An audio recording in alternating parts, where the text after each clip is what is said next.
ನಮ್ಮ ಪಕ್ಷದ ಶಾಸಕರು ಇರಲಿಲ್ಲ. ನಮ್ಮ ದೊಡ್ಡಬಳ್ಳಾಪುರದ ಹೀರೋ ಕಡಿಯಪ್ಪ, ನನ್ನೊಂದು ಬೇರೆ ಹೆಸರಿದೆ ಅವನಿಗೆ. ನೀವು ಅಮೆರಿಕನ್ ರಿಟರ್ನ್ ಹೀರೋ,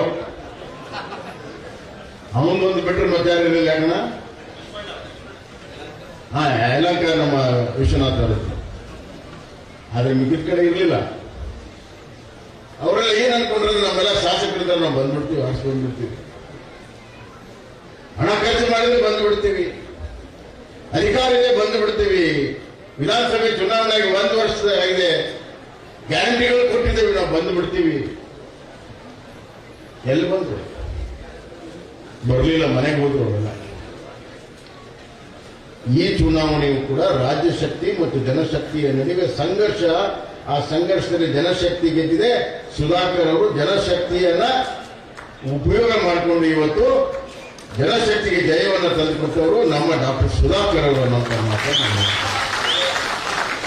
ನಾನು ಮೊನ್ನೆ ಪಾರ್ಲಿಮೆಂಟ್ ನಾನು ನೋಡಿದೆ. ಕಾಂಗ್ರೆಸ್ ಪಕ್ಷದ ನಾಯಕ ರಾಹುಲ್ ಗಾಂಧಿ ಅವರೆಲ್ಲರೂ ಈಗ ಸಂವಿಧಾನ ಇಟ್ಕೊಂಡಿದ್ರು. ನನಗೆ ಆಶ್ಚರ್ಯ ಆಯ್ತು, ಏನಪ್ಪ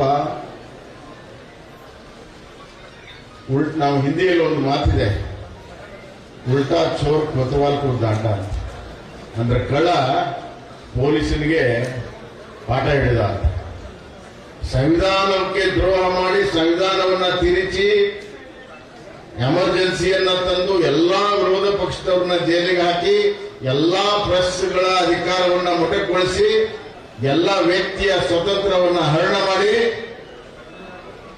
ಇಡೀ ದೇಶದಲ್ಲಿ ಅಲ್ಲೋಲ ಕಲ್ಲೋಲವನ್ನು ಮಾಡಿದಂತ ಕಾಂಗ್ರೆಸ್ ಸಂವಿಧಾನವನ್ನು ಹಿಡ್ಕೊಳ್ತಾರೆ ಅಂತಂದ್ರೆ ಎಷ್ಟು ವಿಪರ್ಯಾಸ, ಎಷ್ಟು ವಿಪರ್ಯಾಸ. ಆದ್ರಿಂದ ಬಂಧುಗಳೇ, ಇಲ್ಲಿನೂ ಕೂಡ ನಡೆದಿರೋದು ಅದೇ ಸಂಘರ್ಷ. ಆ ಸಂಘರ್ಷದಲ್ಲಿ ಸುಧಾಕರ್ ಅವರು ಗೆದ್ದಿರುವಂತದ್ದು ಅದು ಜನಶಕ್ತಿಯ ಪ್ರಭಾವ. ಜನಶಕ್ತಿ ಹೆಂಗ್ ಬಂತು? ಅವ್ರು ಮಾಡಿರುವಂತಹ ಕೆಲಸ ಕಾರ್ಯಗಳು ಚಿಕ್ಕಬಳ್ಳಾಪುರಕ್ಕೆ ಅಷ್ಟೇ ಅಲ್ಲ, ಇಡೀ ಜಿಲ್ಲೆಗೆ ಮಾಡಿದ್ರು ಜಿಲ್ಲಾ ಉಸ್ತುವಾರಿ ಸಚಿವರಾಗಿ. ಆ ಕೆಲಸ ಕಾರ್ಯಗಳು ಇವತ್ತು ಕೈ ಹಿಡಿದಿದೆ.